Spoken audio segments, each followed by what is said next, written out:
Twitter. On continue justement avec aussi Sébastien Bouchereau qui est avec nous, qui est rédacteur en chef du Petit Bleu d'Agen. Bonjour Sébastien. Bonjour. La crue de la Garonne, évidemment, en une du jour, bien sûr, et une situation préoccupante ou pas? Oui, on considère aujourd'hui que la tendance reste à la hausse sur le Lot-et-Garonne, qui reste donc comme une dizaine de départements du sud-ouest en vigilance orange crue inondation, au moins jusqu'à mercredi. Ouais. Donc aujourd'hui, on a encore une montée en puissance des eaux selon la préfecture. Sur le terrain, les pompiers d'ailleurs sont sur le pied de guerre. Ils m'ont communiqué ce matin un bilan. Depuis vendredi 29 janvier, ils ont réalisé 98 interventions, dont 45 reconnaissances, 9 assistances à personnes, 25 arbres sur la chaussée, 2 effondrements de route, 3 arbres sur des maisons, 14 domiciles inondés. Hier, le fait le plus saillant, ça reste quand même l'évacuation préventive d'une centaine d'habitants à Fumel, près du Lot. Sont les secteurs de la Garonne, notamment la zone de Tonneins-Marmande et puis le Lot, qui sont touchés dans notre département. J'ai quelques chiffres à vous donner pour illustrer un peu cette montée des eaux. Hier à 18h, la côte de la Garonne à Tonneins, donc en direction de Bordeaux, était à 8,35 m. C'est vraiment haut. Au même moment à Agen, la côte du fleuve est à 5,10 m. Et ce matin à 7h, elle est à 6,36 m. Et dimanche, le fleuve était à 3,31 m. C'est-à-dire qu'entre dimanche 3,31 m et ce matin 6,36 m, on a doublé de volume. Donc la montée des eaux est vraiment considérable. Pour rappel, la dernière inondation à Agen date de 1981 et l'eau était montée à 8,40 m. Alors, aujourd'hui, concrètement, que se passe-t-il? On a une quarantaine de routes qui sont fermées à la circulation en Lot-et-Garonne. D'ailleurs, l'autorité attire l'attention des automobilistes sur les dangers et le nécessaire respect de la signalétique sur les routes qui sont inondées et fermées. On a également un ramassage scolaire qui est interdit sur le réseau routier qui est proche du fleuve.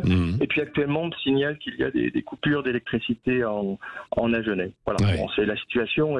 C'est une situation qui est difficile, évidemment, mais on est sur un territoire qui est soumis, je dirais, historiquement à ce type d'aléas. Oui, autour de la Garonne, c'est vrai. C'est-à-dire que ici, on voit passer l'eau du massif pyrénéen et puis aussi celle du massif central. D'ailleurs, Agen fut longtemps considérée comme la ville la plus inondée de France. C'est vrai? Ah oui, la plus inondée. Je savais que c'était toute la région autour de la Garonne, évidemment, un lieu d'inondation fort, mais Agen, la ville la plus inondée. Ah oui. Bah, disons qu'il y a eu de grands travaux maintenant d'endiguement du fleuve. On n'a plus d'inondation en centre-ville depuis 1981. Donc des progrès considérables ont été réalisés. Mais pendant des années, les crues du 19e et du 20e siècle sont épiques. Vous connaissez, Patrick, l'expression que d'eau. On l'attribue à de MacMahon visitant Agen à la fin du 19e et constatant les dégâts considérables sur le centre-ville. On a eu des grandes inondations en 1930, 1932, dans les années 50 également.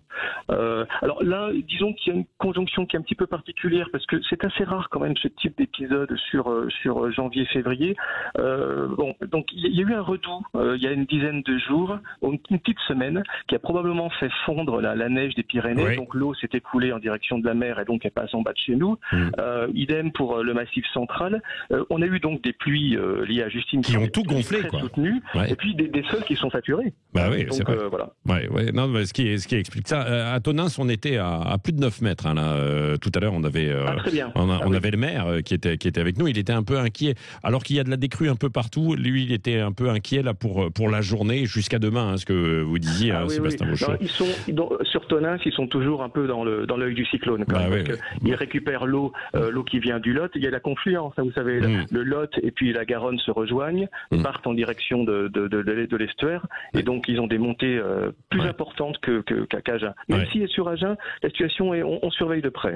Non, mais c'est vrai. Et vous l'avez dit, pourtant, il y a eu énormément de travaux depuis quelques années, mais malgré tout, quand ça monte aussi haut, ça passe par-dessus. Moi, j'avais un ami qui avait acheté une maison à Couture, justement pas très loin d'Agen.